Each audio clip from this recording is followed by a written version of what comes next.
What's good, everybody? Today we're working on assembling a chainsaw, a little chainsaw, Efco uh, model 35. It's an MT 3500S. I think it's a 14-inch bar. Um, Not really a big piece of equipment. I think I rather would have a 24-inch bar, but I got this one for a decent price. Just got it out of the box. Um, this one here, just like every other chainsaw, this is gonna be your chain bar, oil, and here's your gas. So bar oil, gas in the back. Here's your stop bar or your brake bar, however you want to call it. So forward and backwards, unlock it, lock it. This hasn't been used. This is brand new, so we're gonna be putting it together. Um, so in order to do that, we gotta get these two bolts right here. Gotta come off. Here's our accelerator and safety feature at the top, accelerator at the bottom. The choke and the stop button is right here on the back left hand side, and of course your prime bulb right here and your pull. So we gotta get this two bolts right here gotta come off. This has to come off, and then we can put the chain. So the bar goes on first. It's a tiny bar. I hope this works out as good as I think it will. And then here's the chain for it. It is an Oregon 91P057 X. This one says X. I don't know. I don't see this on the manual, but we're gonna try this chain and see how it works. All the ones I see on the manual says E at the end instead of X. So we gotta get, that looks like 14 or 15 millimeter.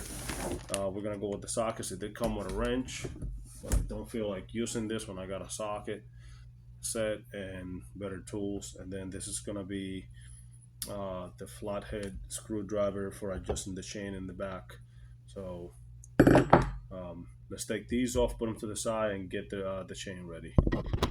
Okay, so we got a 13 millimeter socket to get this guy out of here. Screw loose, and there we are on.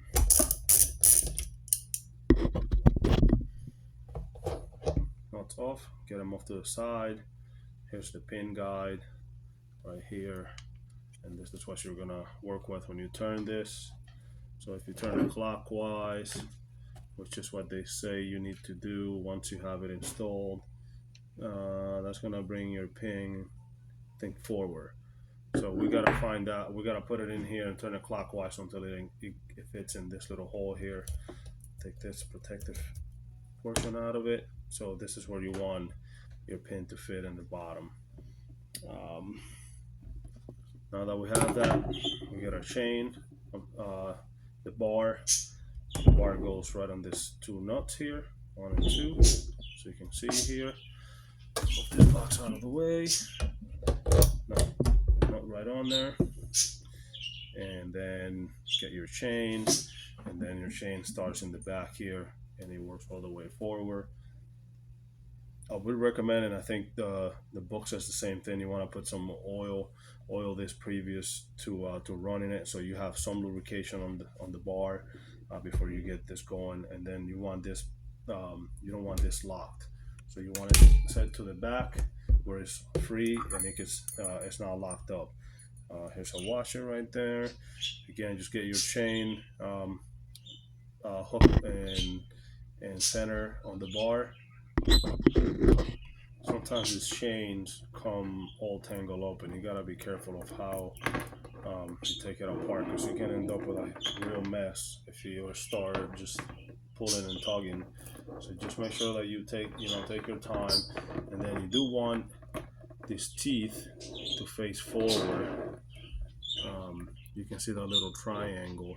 This faces forward, so the sharp edge faces forward and not the flat edge in the back.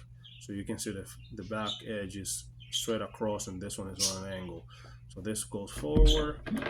Just on your bar, and then these are the teeth, the bottom teeth that guide right on the bar. Okay, so the chain is all the way on the bar, all the way to the top, and seated properly. I misspoke earlier. There's that hole that's sitting behind here. It's not where you want um, your tensioner to go. It's actually you're gonna find this one of these two holes. So this one is on the bottom. So you can flip this upside down if you want it or need it, but it's right here on the bottom. And of course, if you flip it, it's gonna be at the top, but it's always gonna be on the bottom. So that's where this is gonna ride in order to make your chain tighter or looser. So you want to make sure that you have not a lot of slack on the bottom side of this. So you don't want this to be looking like that, like a big old gap. So if that's the case, just bring your bar forward and adjust that as needed. Just get it close, and then you can finish adjusting once you um, have the cover back on. So we're gonna go ahead and put this on, and as we're putting this on, we want to find where this pin is gonna fit on the proper position. So I'll find my holes, and of course I sway forward. So I need to go back a bunch until this goes to the hole. So right now I'm sitting about right here, and I needed to go right here. So we're gonna do that. So once you have this cover in place, and you start turning this counterclockwise, you'll find that you can't push it all the way back to meet up at the top here. So in order to do that, you're gonna have to be able to find that hole. Once you find the hole, you'll feel it fall in place, and then it's able to go back. We're gonna put this bolt back on, and then we're gonna turn this clockwise until the bar pushes far enough that we don't have slack on the bottom. Okay, now that I have everything tying up, I got a little bit of slack. Turn this clockwise till I see that chain. There you go, and you can see how that rolls the chain up and the bar straighten out. So again, got some slack, and then it's gonna get nice and tight there. Not too loose, not too tight, and you should be able to spin this freely. If it's not getting hung or anything, then you're good. I think I'm good there. Maybe give it a little turn, and this is going to stretch as you go. This is a new chain, so you gotta find the sweet spot. And you're gonna have to adjust this a couple times on your first few cuts. So as you can see, just from rotating it, it's getting loose. So I'm gonna fix it again, give it a couple more spins. Now it's getting a little tight, so maybe come back some. It's a quarter of a turn. A little tight again. Another quarter of a turn. Quarter of a turn back. Or full half. There we go. Now we're rotating again. No problems. There we go. I think we're tight enough. Give it another little bit there.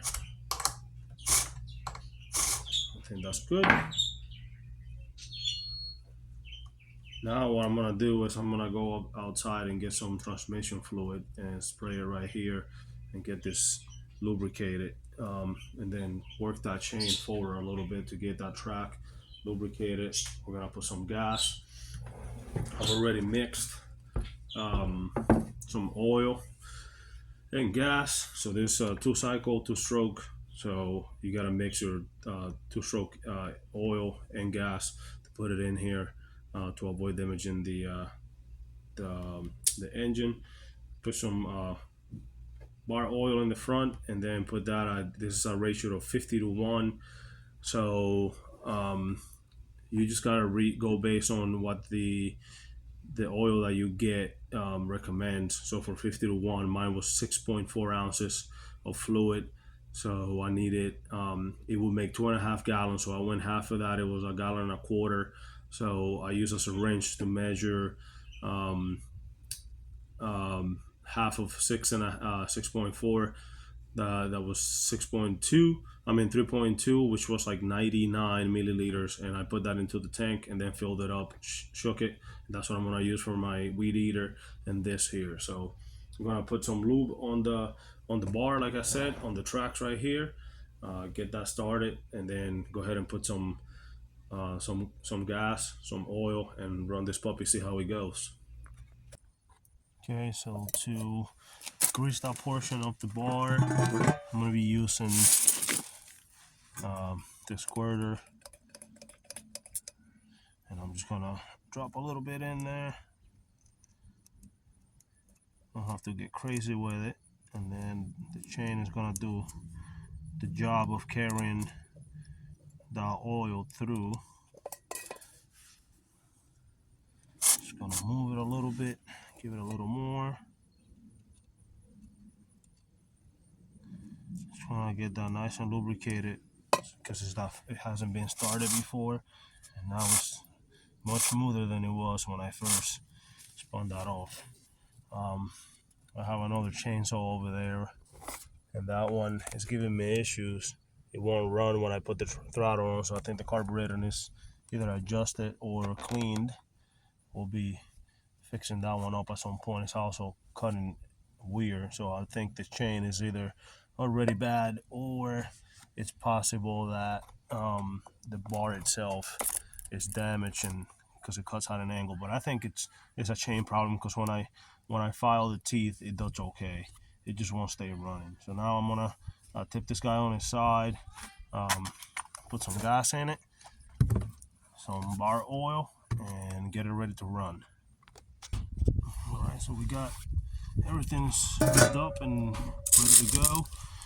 So we gotta press the bulb a couple times, get that first little bit of gas going through.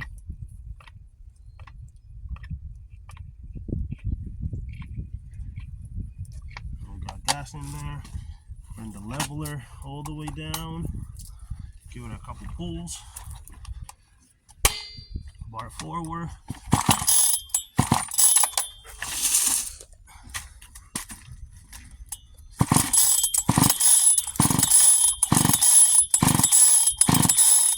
Bring the choke halfway up.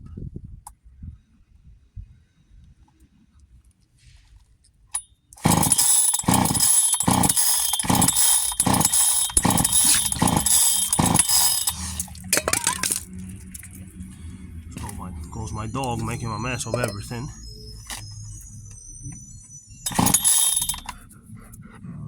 Neutral 6 times. All the way down, 3 to 5. And get up to start.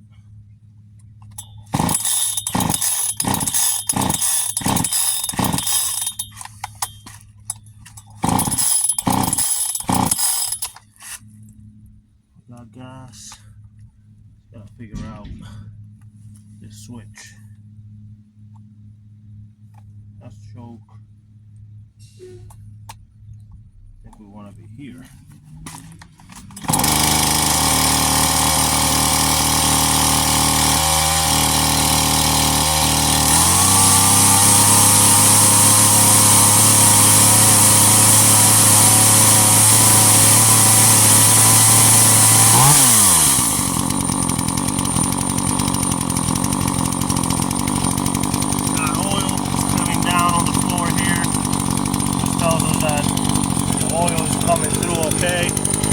Right here, so we're good to go, ready to go cut.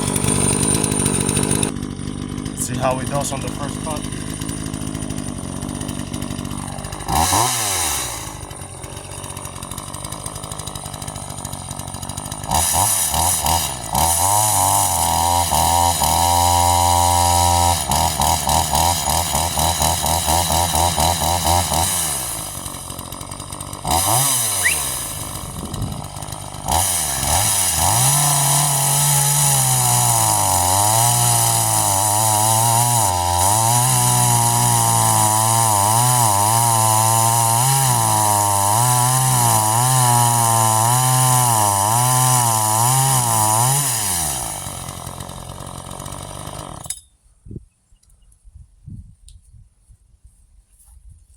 pretty solid.